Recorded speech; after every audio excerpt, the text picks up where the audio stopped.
ৰাখে হৰি মাৰে হৰি ৰাখে কোনে, এই কথা আমি শুনি আহিছোঁ।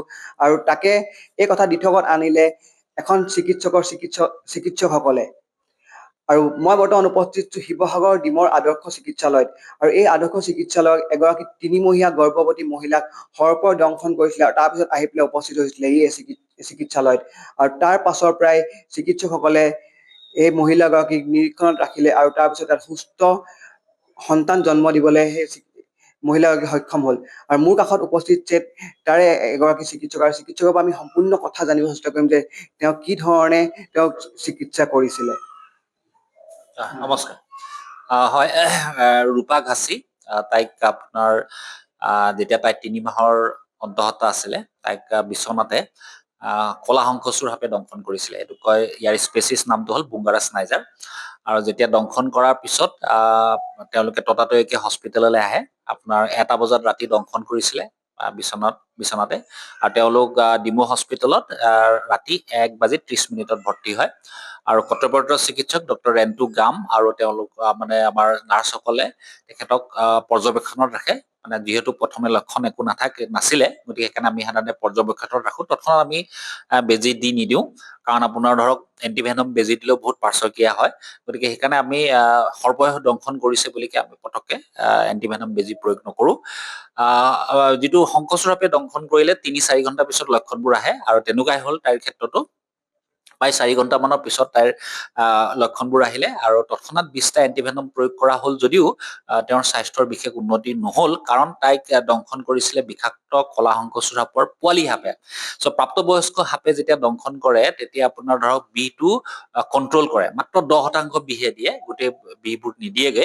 চ' সেইকাৰণে আপোনাৰ ধৰক লক্ষণখিনি যেতিয়া প্ৰথম লক্ষণ দেখে, তেতিয়া আমি যেতিয়া এণ্টিভেনম ৰোগীক প্ৰয়োগ কৰোঁ, ৰোগী সুস্থ হৈ যায়। কিন্তু যদি গোটেই বিষটো ঢালি দিয়ে, আৰু বিশেষকে আমাৰ পোৱালি সাপবিলাকৰ সেইটো কণ্ট্ৰল কেপাচিটিটো নাথাকে, সেইটো আপোনাৰ ধৰক ধৰি ৰাখিব নোৱাৰে, গোটেই বিষটো যেতিয়া তাইক ৰূপা ঘাচিক প্ৰয়োগ কৰিলে, দৰৱ পাতি দিও তেওঁক আমি সুস্থ কৰিব নোৱাৰিলোঁ।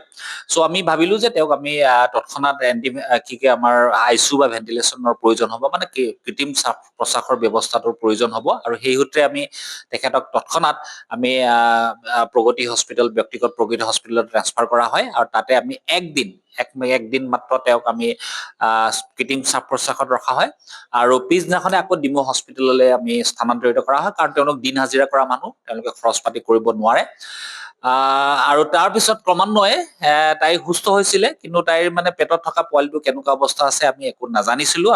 আমি প্ৰত্যেক মাহে আপোনাৰ তেখেতক পৰীক্ষা নিৰীক্ষা কৰিছিলোঁ। আমাৰ ডক্টৰ সীমান্তজ্যোতি তায়ে, তেওঁ আপোনাৰ স্ত্ৰীৰোগ বিশেষজ্ঞ, তেওঁ পোৱালিটো বা মানুহগৰাকীৰ স্বাস্থ্যৰ যতন লৈছিলে। আৰু লগতে আমাৰ চাইল্ড বিশেষজ্ঞ, আপোনাৰ ধৰক পেডিয়াট্ৰিচিয়ান, যিটো শিশু ৰোগ বিশেষজ্ঞ, ডক্টৰ হৃদয় বৰুৱা আৰু ডক্টৰ গৌৰৱ চৌধুৰীয়ে, তেওঁলোকে আপোনাৰ সেইটোৰ কেয়াৰ লৈছিলে, পোৱালিৰ, বিশেষকৈ পেটত থকা পোৱালিটোৰ। আৰু আমি আপোনালোকক জনাবলৈ পাই সুখী যে তাই যেতিয়া 9 মাহ যেতিয়া অতিক্ৰম কৰিছিলে, তেতিয়া তাইক আমি চিজাৰিয়ান অস্ত্ৰোপচাৰে আমাৰ ডিমৌ গ্ৰাম্য চিকিৎসালয়তে আমি অপাৰেশ্যন কৰি তাইক কন্যা সন্তান এটা জন্ম দিয়া হয়। আৰু আপোনাৰ বিভিন্ন গৱেষণাই কৈছে যে বিষাক্ত সৰ্প দংশন কৰিলে বা এণ্টিভেনম দিলে ৰোগীগৰাকীৰ পেটত থকা বেবীটো সাধাৰণতে নষ্ট হয়, গৰ্ভতে নষ্ট হয়, বা যিখিনি জন্ম হয় তাৰ সাধাৰণতে বিসংগতি হয়, আৰু কিছুমান হাত নাথাকে, কিছুমান ভৰি নাথাকে, কেতিয়াবা মূৰটো ডাঙৰ থাকে ইত্যাদি আপোনাৰ সাধাৰণতে গৱেষণা বিলাকে কৈছে। কিন্তু আপোনালোকক জনাবলৈ পাই সুখী যে এতিয়া মাতৃও সুস্থ, আৰু লগতে আপোনাৰ কন্যা সন্তানটিও সম্পূৰ্ণৰূপে সুস্থ। ধন্যবাদ জ্ঞাপন কৰিছোঁ। সঁচাই এক প্ৰশংসনীয় কাম সম্পন্ন কৰিলে এই চিকিৎসকসকলে, আৰু আমি সকলো চিকিৎসকক আৰু সেই মাতৃক অভিনন্দন জ্ঞাপন কৰিছোঁ। যিকোনো খবৰৰ বাবে যোগাযোগ কৰক 7099017330, লগতে 7099017110 নম্বৰত।